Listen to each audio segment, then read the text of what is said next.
La 4G Batelma vous présente Nivava. Décortiqueuse, motoculteur, scie à chaîne, groupe électrogène, motopompe, Batmax, Nickel tao amin'ny vidiny mirary. Tout au long de notre vie, rire nous rend plus forts. La vache qui rit manolotra ho anao ny vaovao. La vache qui rit, parce que c'est meilleur de rire. Ny batterie Large Star. Kalitao iraisam-pireneny amin'ny vidiny tena mirary. Large Star vous présente ny vaovao.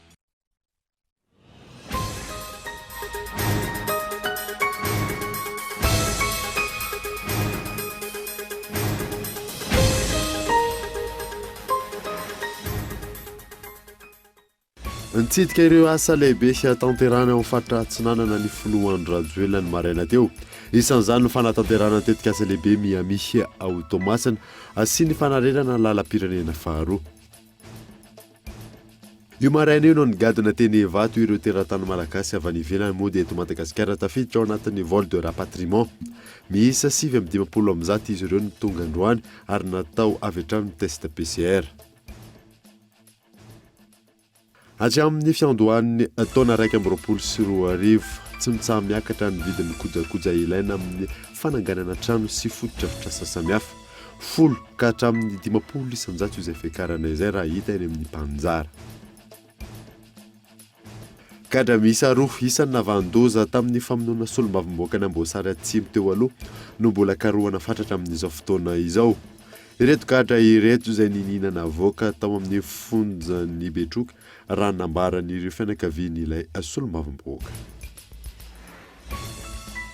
Maresaka iraisam-pirenena, miaraka misy teo no nahazo vola fanampiny i Frantsa izay tafiditra ao anatin'ny drafitra fanarenana Eoropeana izay amin'ny tetiny 5.1 miliara euro.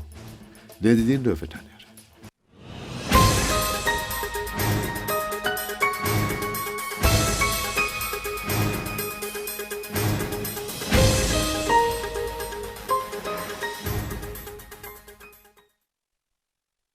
Finaritra tompoko lasy tompoko vavy fotoana vaovao eto amin'ny Akolo TV ka manasanao ary anaraka izany hatramin'ny farany.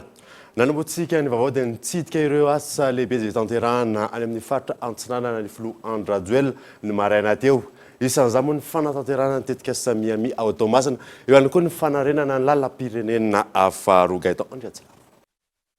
Nanomboan'ny filoham-pirenena ny fitsidiana natao tao Toamasina ny maraina teo ny fijerena ny fandrosoan'ny asa fanamboarana ny tetika sa Miami Veliranon'ny filoha ao Toamasina. Natomboka ny volana Novambra 2024 ny fanajariana, ka isan'izany ny fanakisahana ireo mpivarotra, miisa 23 tany amin'ny faritra avaratra hanaovana ny tetika asa. Irosoana manomboka izao ny dingana faharoa amin'ny asa fanamboarana, raha toa ka efa hita mijoro avokoa ny fotodrafitrasa mamaritra ny dingana voalohany amin'ny asa. Tafiditra anatin'izany ny fanajariana ny sisin-dranomasina, mirefy 900 metatra, ny fananganana ny digue de protection amin'ny sisin-dranomasina. Dingana faharoa ny fametrahana ireo fotodrafitrasa eo ambony sy ny fanamaitsona ny toerana. Ankoatra ny mahatoerana isariana mpizahatany ny tetika sa Miami, afantoka amin'io faritra io ihany koa ny fampihodinana ara-toekarena mampalaza ny Toamasina. Eo ihany koa ny asa fanajariana mifandraika amin'ny fanatsarana ny seranatsambo izay afantarana ny seranatsambo ihany koa satria miomana sady tsika izao amin'ny fandraisana amin'ny mpizahatany. Voavoaka ery ty Miami ity zany tena lava indrindra, anisan'ny ataontsika hoe boulevard anisan'ny lava, anisan'ny bord lava izay tena feno zavatra maro. Satria rehefa tonga ny mpizahatany dia asitsika cité artisanale, zany hoe ahitana ny asa tanana vita malagasy rehetrarehetra, mampidi-bola ho an'ny olona, moronasa ho an'ny olona ihany koa zany zavatra rehetrarehetra zany. Eo ihany koa ny fanatanterahana an'le boulevard Atsimilao izay efa noetin'ny cyclone efa taona efa io. Tsika izao zany no miteny hoe tsy maintsy hatsarana zany ary tsy maintsy atao. Natomboky ny filoham-pirenena any Rajoelina tamin'ny fomba ofisialy ny maraina teo ihany koa tao Tanandava Toamasina ny fanamboarana ny lalam-pirenena faharoa izay mampitohy any Toamasina sy Antananarivo. Anaovana ny Brickaville tamatao zao taloha adiny 3 amin'izao lasa adiny 4 maheraky ny fatasasa. Zay sady tsy matory satria mitahitaina amin'ny resaka lalana, ny tômôbilina koa etsy andany simba tratran'le lalana amin'le sekosy. Na miala avy any Brickaville mihitsy mandrapatonga ny Toamasina. Zay zany tena ratsy amin'izao. Lalana tao adiny roa sasany, adiny roa, lasa efa ho adiny dimy. Miampy an'ilay camion moa rehefa fatany embouteillage ny camion dia indraindray misy tena ela mihitsy.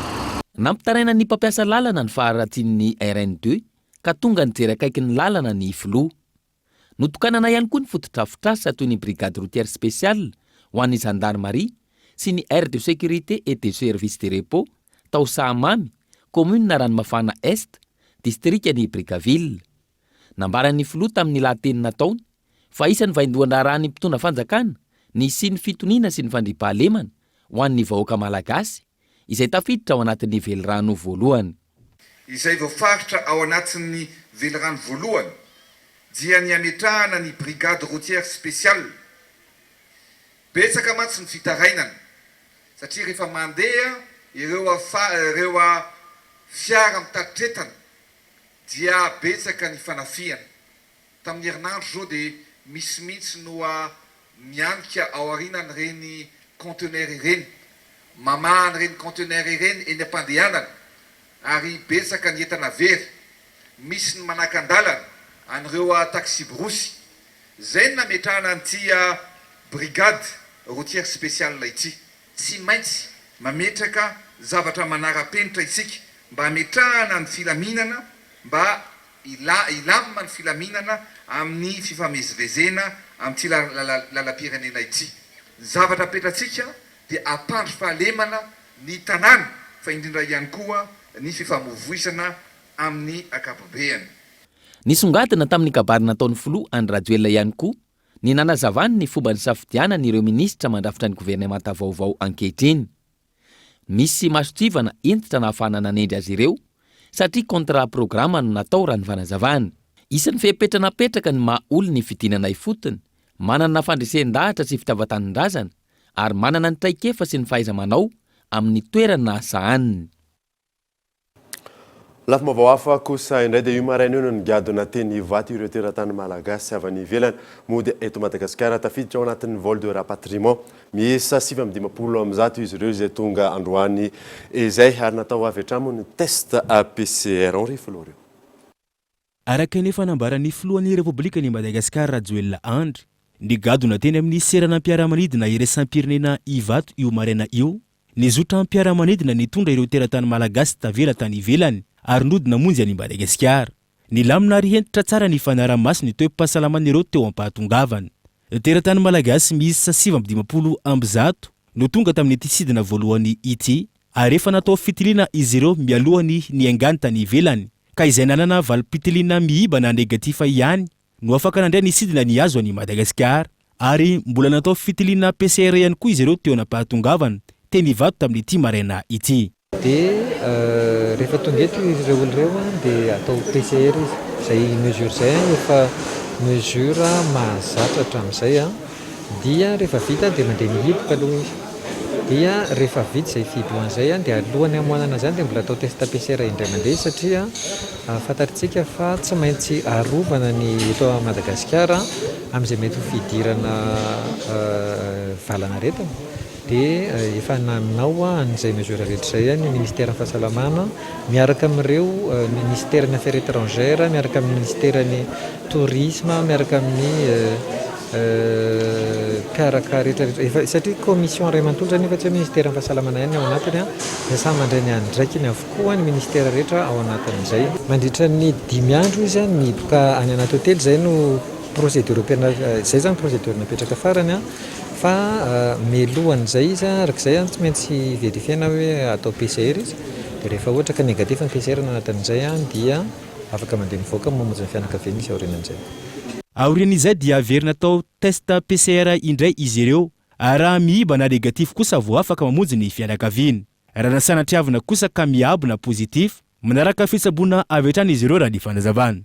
Apetraka andriamatao filoha mihitsy moa zany ny fanapahan-kevitra tamin'izany hoe alao manokatra laboratoire ho an'ny Madagasikara satria taloha tsika tsy nanana an'izany fa ny atehitra tamina privé fa amin'izao fotoan'izao dia efa manana ny L2M isika ny fahafahana manao test PCR ny L2M dia tafakatra hatrany amin'ny 1000 ka hatramin'ny 1200 par jour raha ilaina ny ampakarana an'izany Izany hoe ireo olona vola anankiroa ireo 150 atao hoe raha efajato ary tafavoaka vetivety kely fa mangatana an'ireo hoe miandry satria mbola misy traitement informatique mbola misy zavatra satria misy misy traitement informatique dia aveo mbola misy ambaratonga zany le izy fa tsy hoe mivoaka avy any amin'ny labo dia tonga dia makany amin'ilay olona fa mbola misy mandalo hoe direction mbola mandalo any amin'ilay commission mandrindra dia avy eo amin'izay misy autorité hoe rehetra ny afaka mamoaka anazy dia izay ngamba no hoezana arak'izay farak'izay aingana hoe ahafahan'iry zareo mahazo an'ilay résultat. Ministera maro no mifanome tanana amin'ny ministera ny fahasalamam-bahoaka amin'ny fampiarana izao fepetra ara-pahasalamana izao raha ny fanazavana hatrany. Isan'ny vaovao misongadina ihany koa dia olona manana ny maizy azy ny mpiasam-panjakana ho ny ministry ny fanajariana ny tany sy ny fananantany antony nametrahany izy ireo ny fifananana amin'ny fidirana ho mpiasa eo anivon'izay ministera izay ny tanterahana androany moa no fanolorana amin'ny fomba ofisialy fifanarahana arakasa. Michel Arnard zao. Taorian'ny fifaninana natao teo anivy ny ministera ny fanajariana ny tany sy ny fananantany olona 12 no niraisina ho mpiasa matianina. Andiany voalohany amin'ny mpiasam-panjakana no raisina eto anivy ny fileovam-pitantana ny foibe ny fanajariana ny tany. Ary izay no ezahana ho apetraka mba isan'ny olona matianina ary indrindra manana ny fahaizana manokana no isehatra amin'ny asa-panjakana manomboka izao. Ny tanjona dia ampisehoana ny rehetrarehetra fa ny asa-panjakana dia asa masina ary ilaina olona matianina ary ilaina olona mahafehy tsara ny asa ary asa isan'ny tena manana ny maizy azy ny asa-panjakana zany ka raha rositsiny raha ireo mpiasa-panjakana dia isan'ireo tokony ho sangany eto amin'ny firenena no miandraikitra zany. Raha ny sitrapony ny eto amin'ny ministera moa dia tokony toy izy io satria izay ihany no ahafahantsika araka ny voalazako teo hananana olomanga ny firenena hitatana firenena rapitsy irafaka pitsy. Mbola hitoira ny fanazavana izay fampidirana mpiasa par voie de concours izay ho amin'ity andiany voalohany ity manam-pahaizana ara-toekarena 5 manam-pahaizana ara-sosialy 3 injeniera misahana ny fanajariana ny tany 13 no notolorina fifanarahana arakasa. Hatramin'ny fiandohan'ny taona 2024 tsy mitsaha miakatra ny vidin'ireo kojakoja ilaina amin'ny fananganana trano sy fotodrafitrasa samihafa 10 katrany amin'ny 50 isanjato fiakarana io raha ny hita eny amin'ny mpanjara ireny. Miantarandriana io. Arivo ariary hatramin'ny 3 arivo ariary isam-bolana eo ny fiakaran'ny vidin'ny kojakoja ilaina amin'ny fananganana fotodrafitrasa toa ny trano tato anatin'ny volana maro tamin'ity taona ity. Raha oharina ny vidin'ny taona 2024 misy amin'ireo matériaux de construction na ireo entana ilaina amin'ny fanamboarana samihafa ireo no nahitana fiakarany hatrany amin'ny 50 isanjato any. Eny amin'ny mpanjara nanaovana fanadihadiana ohatra feradisa izay namidy 7,000 ariary ny iray ny taona lasa amin'izao tafiakatra mandina ny 503,000 ariary ny iray. Karazana simenitra izay namidy 4,000 ariary ny iray teo aloha amin'izao tafiakatra 3,000 ariary ny iray. Tôle 0,14 metre namidy 2,1 ariary teo aloha ary tafiakatra mandina ny 4,1 ariary amin'izao. Tafiatoboan'ny taona efa niakatra foana izy hatramin'izay ka efa niakatra foana fa tsisy entana midina mihitsy zay fa niakatra foana ny entana isako mahatonga entana dia niakatra foana. Dia tsy haiko mihitsy ny akaran'io fa dia arakaraka nakanana anazy ny varotana anazy. Tsy maintsy mianga amin'ny ifaka ny mpaninjara any amin'ireo mpamongady no ahafahany eny amin'ny tsena mamaritra ny vidiny. Raha niezaka nanontany mpamatsy sy simenitra lehibe iray ny mpanao gazety ny Cool TV tsy nahazo fanazavana mazava hatreto mikasika ny antony fiakarana matetika io. Raha ny nambara isan'ny anton'izay ny fanjifana akora maro any ivelany saingy tsy fantatra mazava ny elanelana marina sy ny fiovaovan'ny vidiny io tamin'ity taona ity. Noho ny fiakarany vidin'izany maro amin'ireo nikasany hanangana trano amin'izao ohatra no voatery nanemitra izany. Miatraika mivantana amin'ny mpaninjara io raha ny fanazavana. Lasa mihena mpanjifa lasa miala daholo ny olona. Izy tsy maintsy mividy ka tsy maintsy mividy izy ohatra hividy foana dia tsy maintsy mividy fa izany hoe izy fotsiny nainaina be. Tsy miankina aminay ilay fiakarana entana tsy miankina aminay. Tsy ahivina ny taona 2024 raha nitatra tamin'ny fahadiseranana Eo amin'ny laharana fahenina amin'ny entana ilaina indrindra betsaka mihitsy eto amin'ny tsika ny simenitra na ny consommation de produits sensibles, vary no voalohany, manaraka azy ny siramamy, menaka ho an'ny sakafo ny eo amin'ny laharana fahatelo, faefatra lafarinina ary fadimy alcool. Araka ny tahita eto amin'ny sary, 3 volana fahatelo ny taona 2024, mahery ny 7 sy 900 taona ny simenitra niditra teto. Natomboka androany tamin'ny vavaka iray sampinoana teny amin'ny katedraly Andohalo ny fankalazana ny jobily fa 10 taona ny polisy pirenena.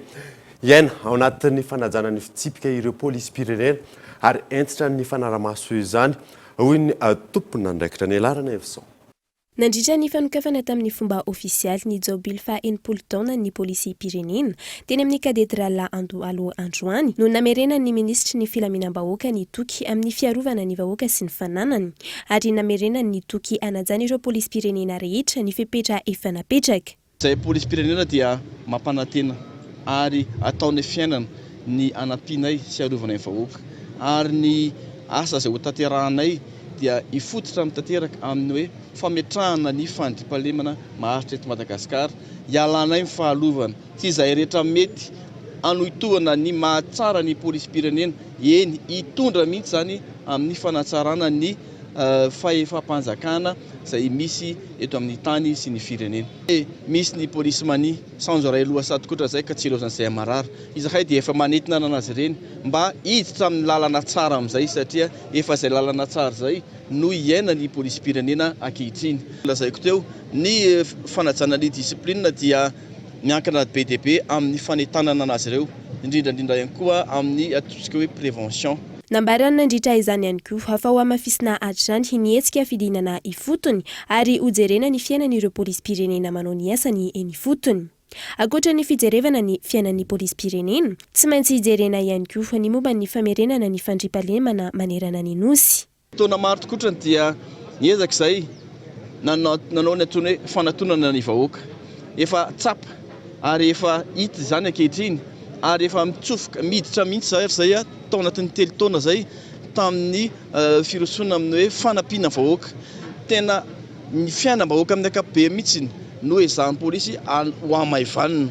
Marina izay efa tsy afaka hitady vola hanampy ny vahoaka fa kosa ny fiainany sy fiariny ny vahoaka ray manontolo dia ezahanay mba ho tsaratsara kokoa amin'ny alalan'ny fanampiana azy ireo. Mbola maro ny fanatsarana hoentina eo anivon'ny polisy pirenena amin'ireo ataona ho avy, indrindra ny famerenana ny fitokisan'ny vahoaka amin'ny mpitandron'ny filaminana. Androany tonga nanatrika ny fitaom-pivavahana teny Andohalo ireo mpikambana maro teo anivon'ny gouvernemanta, ny solitenan'ny anteny meran-doolona sy ny anteny mera-pirenena. Manamahiny sampana fampalalam-baovao amin'ny ity alina ity sisa Fandriamato Solofinaina Mikael izay tompona andraikitra eo anivon'ny commune urbaine Antananarivo na ny CUA miarabanao tonga so atao anatin'ny fampalalam-baovao fantanina petraka aminao voalohany dia fantatsika sy hitatsika moa fa misy izao ny etsika izay ataon'ny commune sy ireo mpiara-miombonatoka amin'ny fanisana trano inona ny tena tanjona sy ny zavatra hita anatin'izay hoe fanisana trano taona 2024 zay. Ia, ny voalohany dia miarahaba anao namana Davida ary miarahaba atsika rehetra miaino sy manaraka izao fandarana izao amin'izao takariva izao isan-tokantrano any. Marina dia marina tokoa fa misy nyzany tetikasa fanisan-trano zany eo anivon'ny commune Antananarivo renivohitra ankehitriny efa andro maromaro izay no efa natomboka izany. Ny tena tanjona moa ny tena voalohany indrindra dia ny fahafahantsika manana totanisa sy tarehimarika manaraka ny fivoaran'ny fotoana sy ny toetrandro mba ahafahantsika mametraka fotodrafitrasa lehibe ary mifanaraka amin'ny filan'ny mponina indrindrandrindra eto Antananarivo renivohitra izay tsara ny manamarika fa izany fanisana trano zany dia tamin'ny taona 7 namana Davida no nisiny zany izany hoe tao anatin'izany 20 taona 4 taona mahery zany zao dia tsy manana tarehimarika intsony isika ahafahana mamantatra hoe inona marina ny fotodrafitrasa lehibe tena mifandraika eto amin'ity tanàna Antananarivo ity raha tsy laza fotsiny amin'ny fivoaran'ny tanàna sy ny fandaminana ireny fiakaran'ny rano rano izay iainantsika ao anatin'ny fotoanany orana izay mampijaly ny mponina Antananarivo isan-taona ireny. Arina kosa reo tsara ho fantatra amin'izay fanisana trano zay satria misy ny afeo mandehany hoe matahotra ny mponina amin'ilay sao dia hoe misy amaky ny trano fa midikiditra eny le olona be fanontaniana be leo inona ny tsara ho fantatra avy any aminareo ia ny zava-dehibe tsara fantarina izay mahatonga ny tenanay moa zany a miresaka manao izao fifandraisana izao amin'ny tsika rehetrarehetra ny isa-tokantrano mponina eto Antananarivo renivohitra izay eo amin'ny boriboritany enina dia fanisan-trano tetikasa iray lehibe izay iarahana amin'ny commune Antananarivo renivohitra sy ny tetikasa produire izay eo koa ny Banque mondiale mamatsy volan'izany sy ny ministera ny fanajarinany tany miara-miasa ao anatin'ny fanatanterahana an'izany dia misy olona eo amin'ny anankiroa eo matetika miaraka eny anivon'ny fokotany eny izy ireny dia manana gilet ary misoratra mazava tsara hoe fanisan-trano ary misy ny logoan'ny commune ihany koa misoratra eny aminazy ireny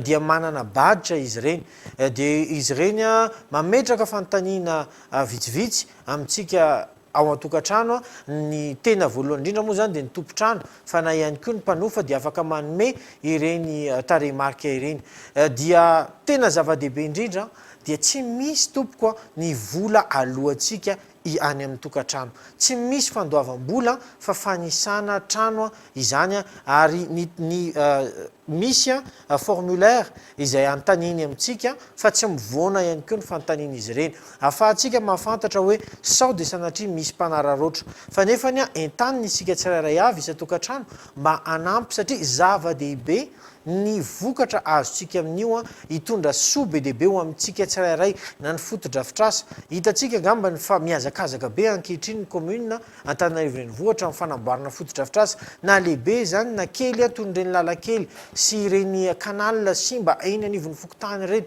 izany rehetrarehetra zany dia mifameno amin'ity fanisan-trano ity mba hafantarana izay fotodrafitrasa tena tadiavintsika mponina eny amin'ny fokotany misy anao tsirairay avy izay sy izay ny tena zava-dehibe ary anantanana trany atsika isa-tokantrano mba hiara entana fa raha misy ny ray na roa manova dia mety misy fiatraikany amintsika tsirairay avy izany koa dia manasa atsika tsirairay avy mba hiara entana ifanometanana anomeza ny taremarika izany mba ho fanasoavana hatrany ho fampandrosoana any Antananarivo izay tanànatsika. Ina koa zary ny toromarika farany fa efa mazava be ngamin'izay izay nentinao zay. ia ny afatra ao amintsika mponina tsirairay avy dia hitatsika ny ezaka ankehitriny tarihany Andriamatoa be ny tanàna ny commune Antananarivo renivohitra Andriamatoa Naina Andriatsitoaina ho fanatsarana satria betsaka ny zavatra manahirana anyty Antananarivo ity betsaka ny fotodrafitrasa efa natomboka ao ireo fotodrafitrasa madinika eny anivon'ny fokotany fanamboaran-dalana lalakely tetezana ary indrindra canal dia ao ihany koa nefa ireo fotodrafitrasa lehibe toy ny tsena eo Behoririka sy ny tsena hafa ihany koa ireo zaridaina ny fanatsarana ny fifamovoizana sy ireo maro samihafa izay mety tsy ho voatanisa avokoa fa ankehitriny miresaka nyity fanisan-trano ity sika izay anampytsika bebe kokoa hatrany amin'ny fanatanterahana ireo fotodrafitrasa ireo tsy vitany be ny tanàna rery zany ary tsy vitany ekipa rery fa mila tsika tsirairay avy mponina Antananarivo avy any amin'ny faritra isika malagasy iray manontolo satria atsika Antananarivo renivohitra Madagasikara renivohitra ny malagasy tsirairay avy koa manasanao amin'izay anjara biriky sy izay andraikitra izay vitanao ao amin'ny tanàna misy anao zany na ny fokotany na ao amin'ny commune Antananarivo manatona ny tompona andraikitra eny amin'ny fokotany sy eny amin'ny boriboritany raha misy fanontaniana manitikitika sy misy fitarainana ihany koa fikasana anampy bebe kokoa Antananarivo fa isika rehetra fanometanana ankehitriny no afaka mitondra zany fampandrosoana aingana sy maharitra lovainjafy izay mendrika Antananarivo tanànatsika. Ankasitrahana ireo nitondra izay fanazavana momba ny fanasana trano taona raiky amby roapolo sy roa arivo izay va ho toizantsika ny vaovao dia anaraka dokavatra aloha isika.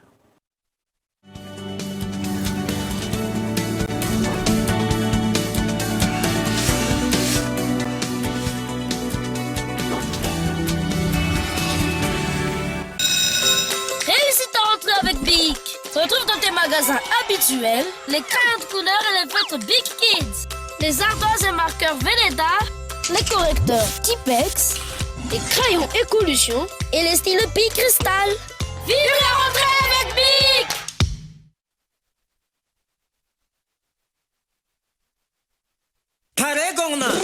Wawa Production et tellement vous présente Festival Somaro 8e édition ce 25 au 29 août 2021 à Nosibé. Au programme, carnaval dans la ville de Nosibé, soirée VIP avec Wawa, diverses animations sportives, courses lac, football, marathon, mourengi, élection Miss et Mystère Somaro. Spectacle avec Raven, Naël, Tina, Tax, Deizo, Zanjamedi, Rijad, Jalto, Jorshai, Rutsuvula, Zangarata, Bastalayon, Mad Max, Ambunjuna, Bigamji, Stéphanie, Ulmazava, Mille Clément, Goulam, Inosibi et Wawa. Et cette année, Summer Time à la plage Madrukel et showcase coloré avec Diocèse. Sponsor Mvula et THB. Telma, Safidk numéro 1 malagasy. Feno faliana ny tontolo andronay mba manararoatra ny fotoana irany dia mitady zavatra miavaka atao sakafo. Izany nahatonga na hisafidy ny spaghetti spécial tsiro hafa mihitsy sady mora karakaraina. Tsy adino koa ny sauce tomate spécial izay mampiavaka ny nahandronay sady vita amin'ny akora tena natoraly. Ny macaroni spécial aloha tena miavaka raha samy paty. Ianao koa safidio ny spaghetti sy macaroni ary ny sauce tomate spécial dia ho lafatra ny sakafonao. Spécial hitanao eny amin'ny faritra mahazatra anao. Lame Bic, maranitra, tsy mety arafesina, mateza.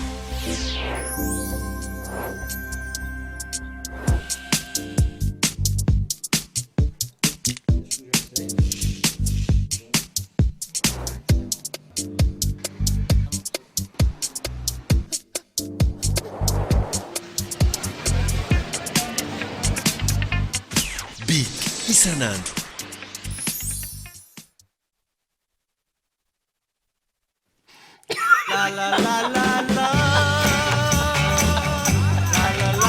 Tout au long de notre vie, rire nous rend plus forts. Ce que nous mangeons devrait en faire autant.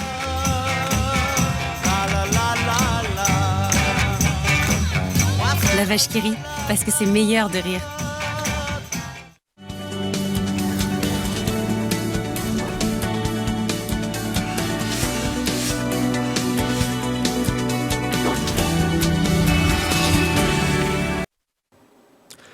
Miditra ny tapany faharoany vaovao isika dia gadra roa isan'ny navandoza tamin'ny famonoana ny solombavamboaka ny Amboasary Atsimo teo aloha no mbola karohana fatratra amin'ny azo fotoana izao. Izy ireo izay nininina navoaka tao amin'ny afonjany Betroka raha nambarany fianakaviany ilay solombavamboaka. Henri Florio. Ny volana Jona lasa teo gadra maromaro teo anivo ny fonjany Betroka no tafatsoka ny fonja. Misy tamin'ireo gadra ireo no efa voasambotra soma tsara amin'izao fotoana izao. Ary mbola misy kosa ireo miriary eny anivony fiarahamonina any atoerana ka tadiavana mafy. Ireto gadra izay tafatsoka ireto izay isan'ny tompon'antoka tamin'ny famonoana ny solombavamboaka ny Amboasary Atsimo teo aloha izay namono ny ainy tamin'ny taona 2014. Nanamafy hatrany ireto fianakaviana ireto fa famoahana an-tsitrapo no namoahana ireto voafonja ireto vokatry ny kolikoly avolenta eo amin'ny tompona andraikitry ny fonja sy ireo olon-dratsy. Nametraka fitoriana ny lehibe ny fonja ihany koa ireto fianakaviana ireto. Fana ny tour zay dia voaray ny fitoriana tao amin'ny gendarmerie tao amin'ny procureur de la République tao Betroka dia nandefa ihany koa kopia mitovy taty amin'ny ministère ny fisarana nandefa agny amin'ny cour d'appel ny Toliara dia mbola mandefa ihany koa satria nieritseritra ihany koa zay fa amin'ny bateau nisy le famoahana sitrapo dia misy endrika kolikoly tao anatiny dia nandefa amin'ny paky ny Toliara.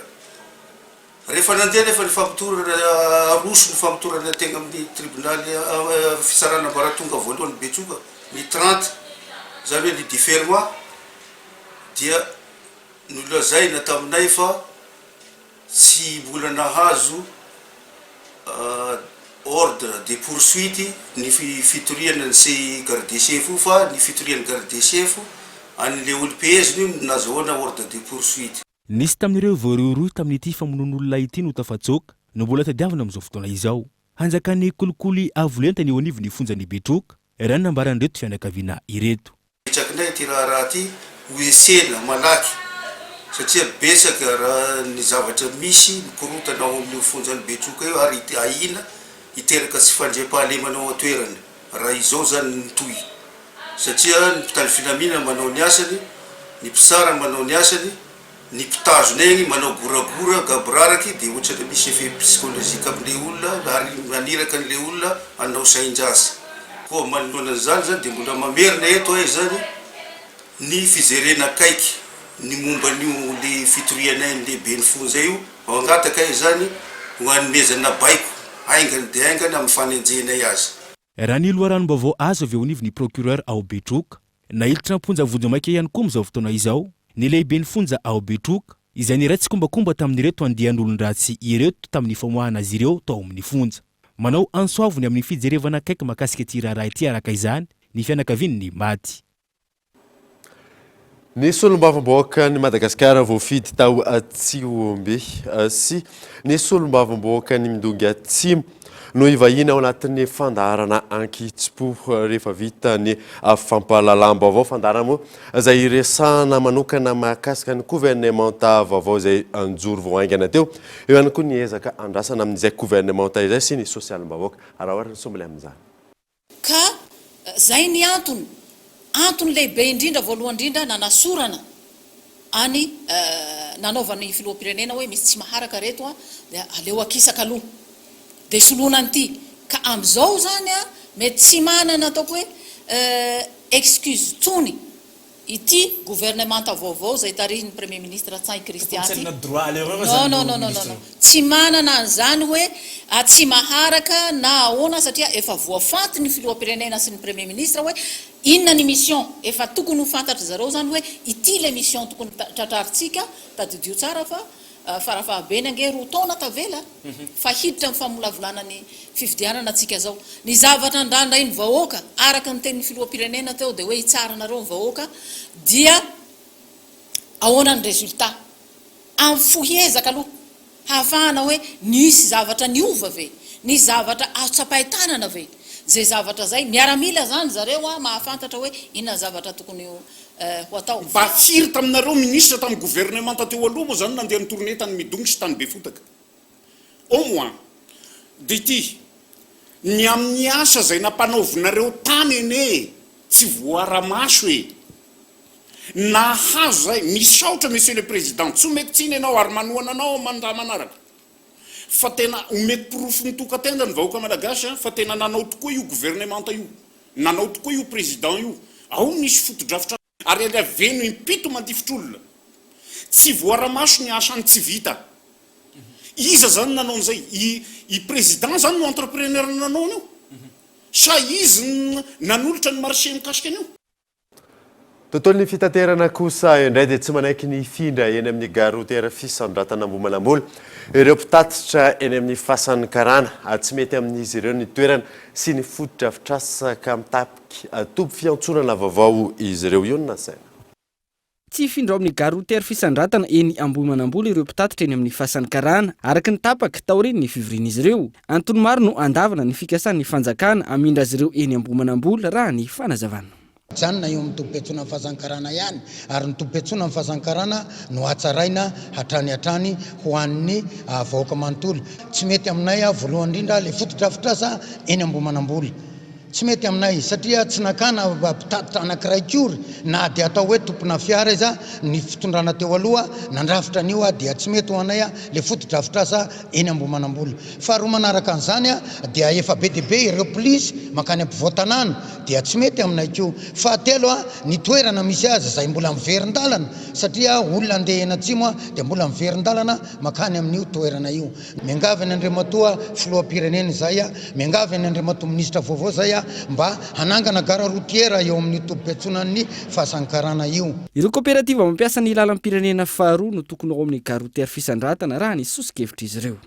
Ny RN2 dia misy zay makany amin'ny RN2 io tokony omena azy io satria ny antony dia tsotra efa lalana makany aminy io dia omena azy ny gare routière tsy hoe tsy ampiasaina akory ilay gare routière efa vita fa omena ny zareo vatomandry eo tsy manana manoro da matavy konge mbola lasa makany mifatotry mazangay any andrefany tokony anazy ny aty Atsinanana mbola misy ny Ambatondrazaka zany mbola tsy manana daholo zany fa nomena atsimo izay tena hoe be olona indrindra jereo saritany Madagasikara fa tonga dia tapao fa mena atsimo daholo. Tsy ivona 12 lavitra ariary izay no fampiasam-bola azo avy amin'ny fiara-miasa ny fanjakana sy ny tsy miankana na ny 3P nananganana ny gary fisandratana ny taona 17 Ny tompiatsonana izay no heverina amindranany kooperativa pitaterana etsy amin'ny fasan'ny Karana indrindra ny zotra nasionaly miazo ny lalam-pirenena fahafito eo ihany koa ny mampifandray ny lalam-pirenena fa 430 mankany Morondava saingy izao laviny ireo tompon'andraikitra sy lehibe ny kooperativa eny amin'ny fasan'ny Karana izao. Andrasana araka izany izay ho toy ny tirara ity sy ny fanapa-kevitry ny ministera voakasika. Mitomby avy roa eny isan'ireo fiara-miasa izay mampitoana Antananarivo sy Antsirabe nanomboka tamin'ny ity herinandro ity tsy mifandanja ny isan'ny olona miainga eto Antananarivo sy any Antsirabe ka tsy maharaka vokadrany ireo taxi brosiona sainatra.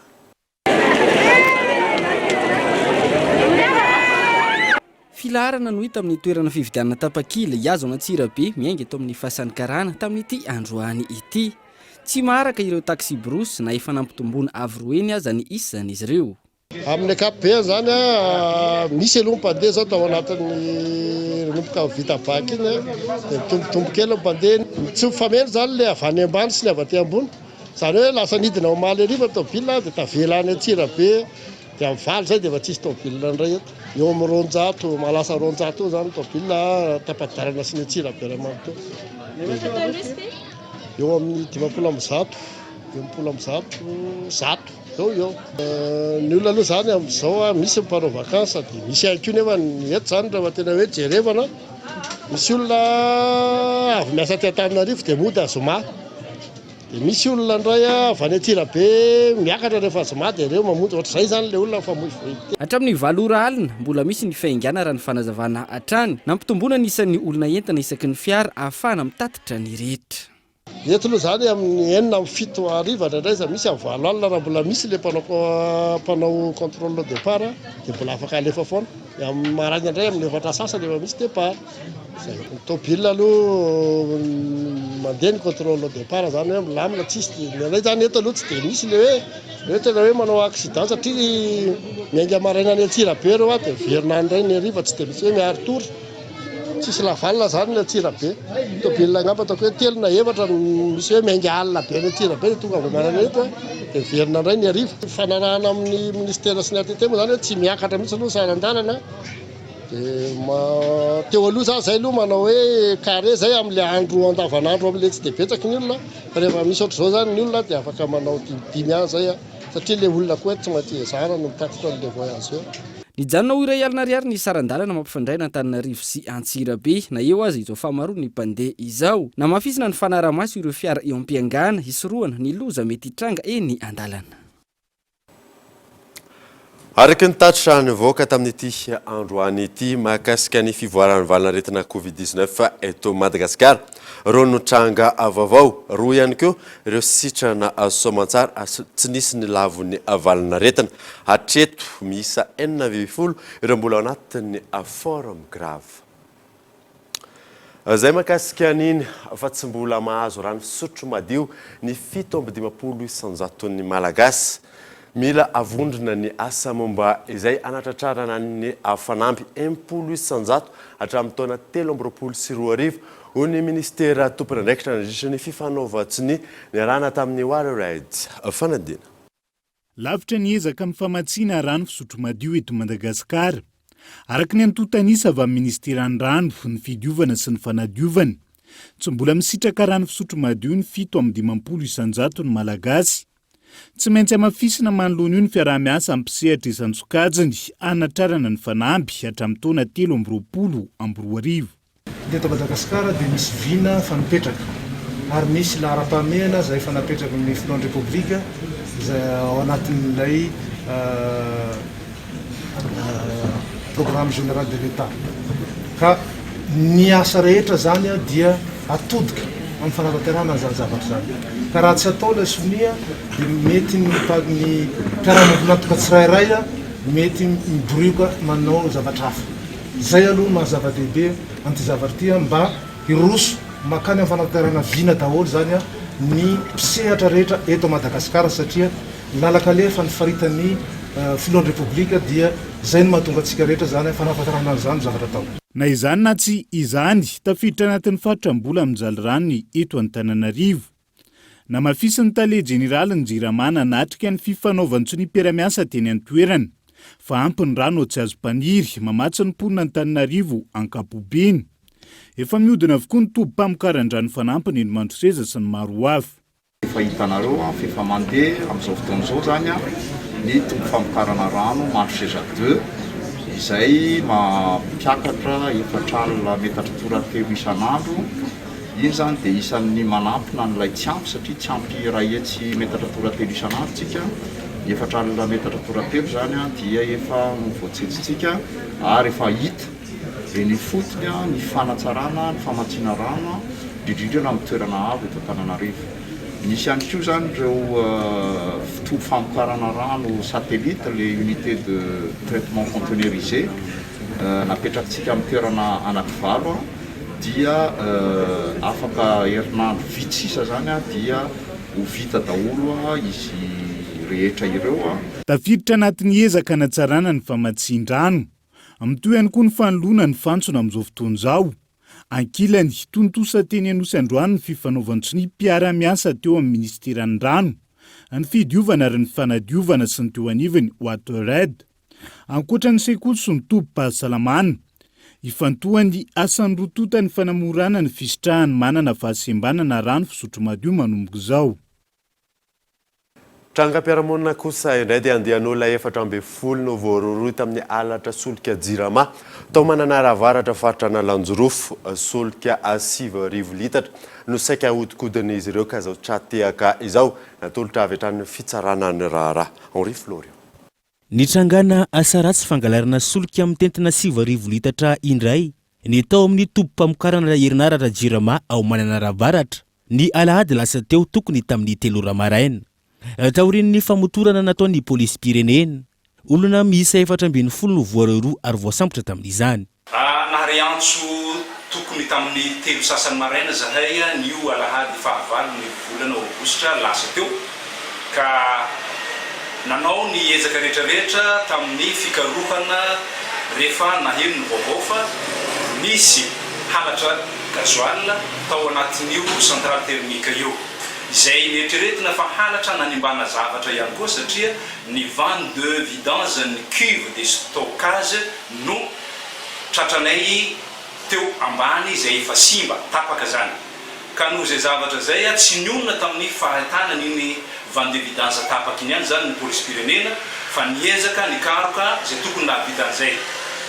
Tsy tratra ny tena nanao an'io fanimbana io fa ny halatra gazoal kosa dia voapirofony zay niasa tao ka nahavoaroroya olona miisa 440 izany ka nisy ny tao ao anivony Jirama nisy kosa ny avivelana.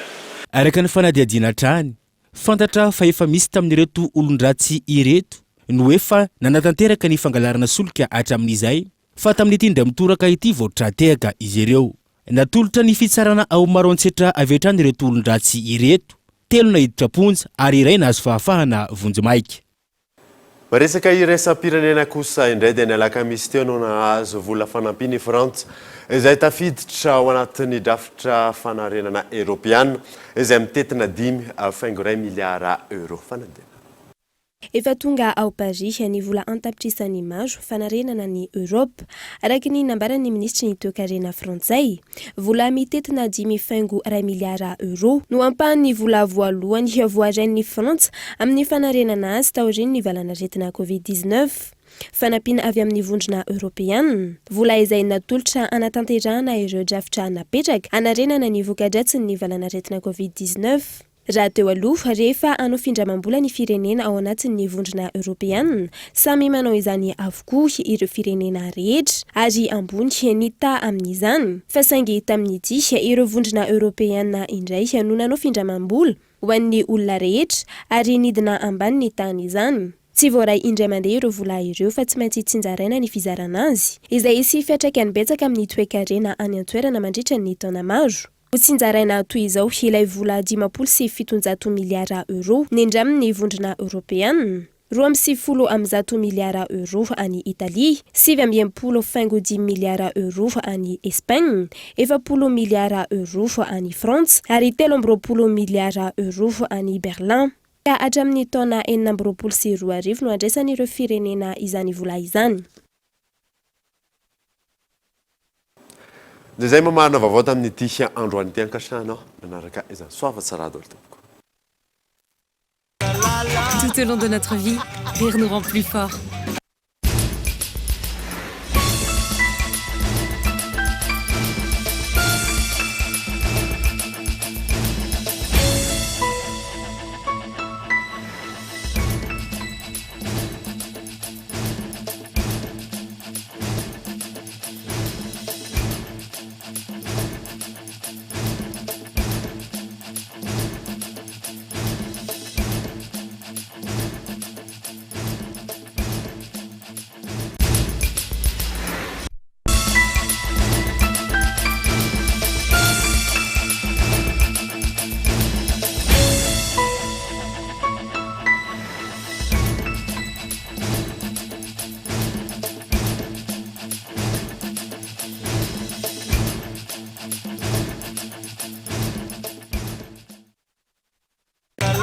Tout au long de notre vie, rire nous rend plus forts.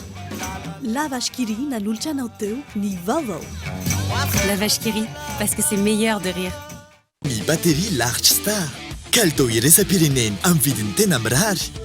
Large Star vous a présenté ny vaovao.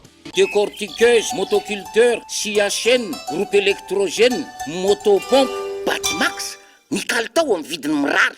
La 4G by Telma vous a présenté ny vaovao.